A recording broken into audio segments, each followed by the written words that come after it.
Bonjour à tous. J'ai reçu plusieurs demandes pour présenter mon Gorka 4 que j'ai ici. C'est un uniforme euh, assez connu dans le monde du survivalisme et de plusieurs activités de plein air.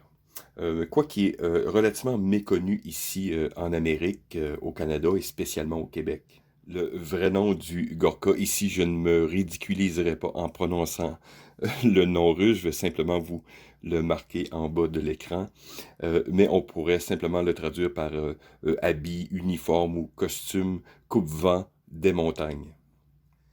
Ses origines sont un peu nébuleuses. Euh, une des histoires qui me semble la plus plausible est que les troupes soviétiques, euh, comme plusieurs armées faisaient à l'occasion, quand ils rencontraient une pièce d'équipement, des fois meilleure ou supérieure dans une autre armée, des fois l'adoptaient tout simplement ou la modifiaient. Donc, ça aurait été en contact avec les chasseurs allemands, les Jäger, et ça aurait inspiré les premières versions. Mais officiellement, le Gorka que l'on connaît aujourd'hui a ses origines au début de la guerre de l'Afghanistan, donc si on parle en 79. Je pense que la date officielle de l'entrée en service est 81, mais il a été très popularisé durant la guerre d'Afghanistan de 79 à 89. Et depuis, on le revoit sur plusieurs fronts. On l'a vu en Tchétchénie, on l'a vu dans différents conflits. Et de manière plus moderne maintenant, on le voit dans les cercles de survivalistes et dans le plein air en général. Les désignations des Gorkas se font grossièrement selon une suite de chiffres, donc 1, 2, 3, 4 et 5. Oui, il y a des variantes par les différentes compagnies. Ici, c'est la compagnie Bars, donc je ne sais pas vraiment comment le prononcer, mais disons Bars. Et il y a d'autres fabricants, comme je vais vous les marquer en bas de l'écran. La coupe traditionnelle du numéro 3 et 4, donc le 3 est l'ouverture classique, avec quelques modifications de la coupe. Et ici, vous avez la version 4, qui est un format anorak, un peu plus moderne. L'uniforme que j'ai est, on pourrait dire, assez traditionnel. Les premiers Gorka étaient faits d'une seule couleur. Et ensuite, on a utilisé, comme on pourrait dire, des vêtements assez modernes. Les Russes, les Soviétiques ont été un peu précurseurs dans ce domaine, c'est-à-dire en utilisant différents types de tissus à des endroits. Donc, ça permet d'avoir un vêtement euh, plus léger, mieux adapté, une meilleure ventilation. Donc, on pourrait dire les couleurs typiques que vous voyez ici, qui donnent vraiment ce look. Euh, on retrouve maintenant ce même style dans des vêtements de plein air plus modernes, même militaires dans certains cas. Donc, ils vont mettre des isolations, des tissus plus rigides ou plus ou moins intéressants selon l'endroit. Donc, ici, bien sûr, au coude et autres. Maintenant, le classique que vous voyez ici est fait de deux types de tissus.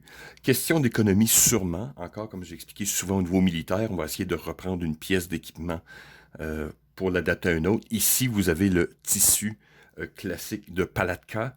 Peut-être que vous connaissez ce terme associé au fameux poncho. Donc, c'est littéralement du canevas de toile, euh, assez, comme je dis, assez robuste, mais qui ventile bien. Vous avez vu peut-être d'autres de mes vidéos où ceux qui possèdent des équipements soviétiques savent que c'est un tissu quand même très intéressant. Et bien traité. Et le deuxième que vous retrouvez ici, j'ai pas le nom, je crois que c'est Greta, je crois le nom du tissu, qui est un mix ici 49-51, donc coton polyester. Ici, j'ai une version qui est ripstop. Je n'avais pas remarqué quand je l'avais acheté, mais bon, c'est un petit plus. Mais généralement, ça serait un tissu conventionnel. Mais je regrette pas d'avoir un ripstop. Maintenant, on va commencer par la veste elle-même. Donc, on va regarder un peu la coupe. Si on commence par, bien regarder la caméra, le capuchon, légèrement élasticisé, avec cordon de serrage. Très simple. Avec une légère visière.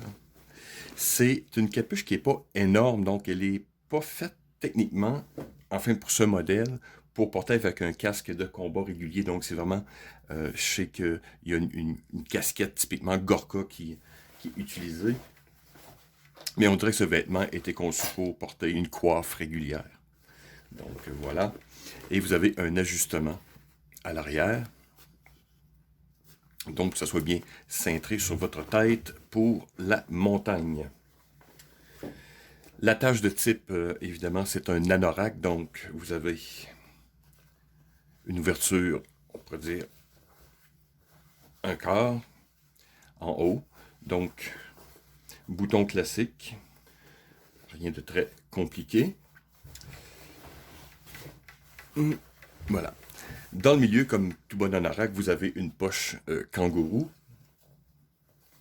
Fermeture par bouton. Et à l'intérieur, petit détail, vous avez une poche velcro. Donc, assez grande pour plusieurs petits objets. Peut-être un téléphone un peu plus petit. Mais c'est toujours pratique, donc ça fait vraiment une pochette de sécurité. Du côté pratique. Et vous avez de chaque côté ensuite des poches pour les mains. Assez grandes, donc parfait pour toutes sortes de pièces d'équipement. Elles ne sont pas sécurisées, donc c'est vraiment des poches, mais elles ont un repli, le rabat, donc voilà. Et dans le bas, vous avez d'un seul côté un cordon pour serrer avec le barillet. Ici, je me demandais à quoi ça servait. Il y a comme deux... je crois qu'il y avait une boucle, enfin, quelque chose du genre, sur le côté. J'ai regardé sur un autre site russe. C'est simplement comme pour reprendre cette corde et comme la mettre, enfin, quelque chose du genre. Ça fait plus propre. C'est ce que j'ai pu voir sur un autre site russe. Donc, voilà, petit détail. On va aller au niveau des bras. Vous avez des poches. Format correct. Mais c'est utilitaire, donc oubliez là de mettre des chargeurs ou autre. C'est vraiment pour un paquet de cigarettes ou d'autres pièces utiles. Donc, velcro. Vous avez les renforcements des coudes et vous avez l'ouverture velcro, un peu plus moderne, pour, bien sûr, si vous voulez mettre si vous voulez mettre une rembourrure ou une protection. Donc, petit détail. Et la fin de la manche, élastique. Vous allez peut-être remarquer sur la veste et surtout sur les pantalons que à certains endroits, vous avez un élastique pour serrer sur votre corps. C'est intéressant, ça empêche bien sûr le vêtement d'être, on pourrait dire, élargi inutilement. C'est un vêtement qui est fait pour travailler en montagne et dans les vents. Donc, petit détail très typique des Gorka, c'est des endroits stratégiques qui ont été mis avec des élastiques. Encore ici, comme je vous expliquais, regardez au niveau de la taille. Vous voyez l'élastique. Et le reste des coutures, vous voyez, c'est de la double couture, donc c'est très solide. Moi, j'ai eu aucun problème avec ces vêtements-là pour l'instant. Vraiment, j'ai quand même un peu abusé. Et j'ai pratiquement aucun trou. Je pense que j'ai un petit trou dans le pantalon, donc c'est vraiment du solide. Maintenant, passons peut-être à la pièce la plus intéressante du Gorka, c'est-à-dire ses pantalons. Ici, j'ai mis une ceinture Condor de Riggers pour vous montrer. Les passants de ceinture sont 2 pouces, donc environ 5 cm. Mais je veux vous montrer encore le côté élastique. Premièrement, c'est un pantalon qui se porte relativement haut. Je ne sais pas si on peut bien voir la caméra. Regardez, ma ceinture va où. Donc, vous avez un élastique intégral autour. Je vais enlever la ceinture pour qu'on voit un peu mieux. Donc voilà, on a mis la ceinture de côté. Donc ici, on peut vraiment voir l'élastique intégral vers le haut. Boutonnière avant, donc un peu comme la veste. Donc vous voyez, primitif mais efficace. Les passants. Et détail important, la majorité des Gorka vont être fournis avec une paire de bretelles. C'est un modèle qui ressemble comme le modèle américain de la guerre froide, les 1951 si je me souviens bien. L'ouverture très simple, donc élastique.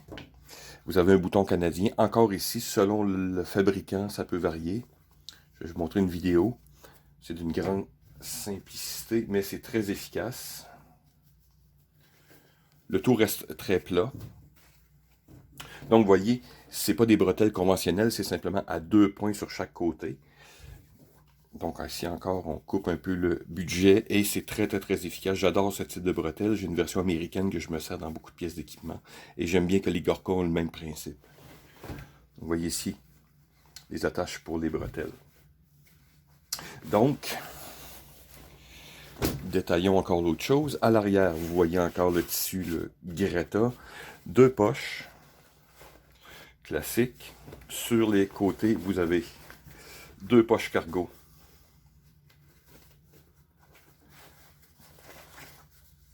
Avec rabat de sécurité. Ici, je ne sais pas pourquoi, mais ils n'ont pas rajouté de velcro pour comme faire une protection interne. Donc, je ne sais pas si c'est voulu ou pas. Mais bon. Petit détail sur le côté, protection de l'intérieur. Et le bas est aussi intéressant. Donc, on retrouve encore, vous voyez, c'est élastique, pardon. Et vous avez, comme certains uniformes de combat, donc une espèce de sangle que vous mettez sous votre pied. Donc, ça empêche vraiment... Le vêtement est vraiment conçu pour être sécurisé sur votre personne. Donc, vous voyez que les bretelles, vous pouvez charger beaucoup d'équipements et tout reste en place. Donc, c'est vraiment un uniforme qui a été conçu pour la montagne. Évidemment, vous n'êtes pas obligé de l'utiliser. Donc, tout ce que vous avez à faire, c'est le garder à l'intérieur et mettre votre botte de manière normale. Remarquez encore ici, au niveau des mollets, vous avez les élastiques. Donc, quelles seraient mes impressions depuis les dernières années avec le Gorka? Beaucoup de choses intéressantes, quelques détails, particulièrement ici, au Québec, au Canada. Premièrement, le mix de tissus, comme je vous dis, c'est des tissus de toile Palatka. C'est très solide, sauf que quand ça devient humide, c'est un vêtement qui a été conçu pour les environnements froids et secs, montagneux, donc Afghanistan, des trucs du genre. Ici, quand c'est froid et humide, quand la toile devient humide, à moins qu'elle soit traitée, ça va devenir dur comme du béton. Okay? Et ça crée des contacts, donc c'est un vêtement qui est moins adapté, on pourrait dire, en hiver. Ici, quoique je l'ai utilisé à l'occasion, ça n'a pas vraiment causé de problème. Sauf, prenez note que ce vêtement est conçu pour des environnements frais, froids et secs. Maintenant, dans sa coupe traditionnelle comme j'ai ici, vous voyez, c'est une couleur dure à définir. Je pense qu'on appelle ça du vert arsenal, très typique des pays soviétiques et communistes et autres. C'est une couleur qui est extrêmement bien adaptée pour les environnements urbains. Ou quoi, je pourrais vous dire que même dans le bois, n'importe où, le fait d'avoir 2 couleurs très contrastantes crée un camouflage, je pourrais vous dire, très efficace, extrêmement polyvalent et en environnement, en environnement urbain et dans le bois. Donc, c'est une chose très polyvalente. Aussi, en n'ayant aucun motif de camouflage, en ayant comme ces 2 couleurs, on pourrait dire, qui ont l'air civil, c'est un vêtement passe-partout qui n'attirera pas l'attention immédiate des civils. Je le porte souvent, comme je vous dis, en ville, des fois en me promenant, et les gens n'en font pas vraiment de cas. Sauf quelques personnes qui s'y connaîtraient vont me regarder et dire « Ah, c'est un Gorka ». Sinon, les gens, on pourrait dire, m'ignorent. Donc, vous avez un vêtement de qualité militaire avec ce mix qui vous permet de vous camoufler, on pourrait dire, un peu partout, mais sans attirer l'attention, on pourrait dire. Donc, c'est vraiment quelque chose de très intéressant si on parle au niveau des survivalistes, justement. Vous ne voulez pas trop vous militariser, mais vous voulez la qualité militaire.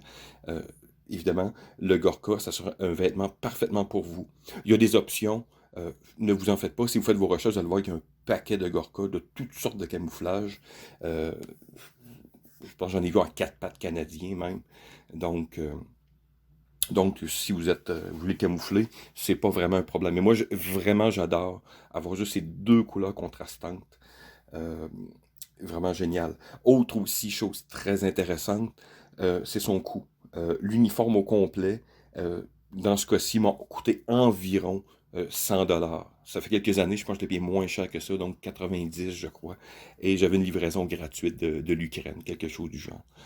Mais évidemment, les prix vont varier selon la qualité des vêtements. Comme je vous dis, celui-ci, j'ai regardé encore sur eBay, par exemple, et c'est encore relativement autour d'une centaine de dollars. La coupe est aussi généreuse et les élastiques sont intéressants puisque quand vous portez des couches, donc j'ai mis mes niveaux 1, 2 et même un niveau 3 avec. Donc ceux qui ont vu une autre vidéo précédente avec mon, euh, mon softy britannique, c'est une coupe généreuse. Donc vous pouvez vraiment mettre euh, couche sur couche et les élastiques vont vraiment garder le tout près du corps. Donc, vous avez un vêtement qui est dynamique. Vous pouvez faire vraiment, j'ai fait quelques entraînements, pour dire, dans le bois d'arts martiaux avec, combo couteau.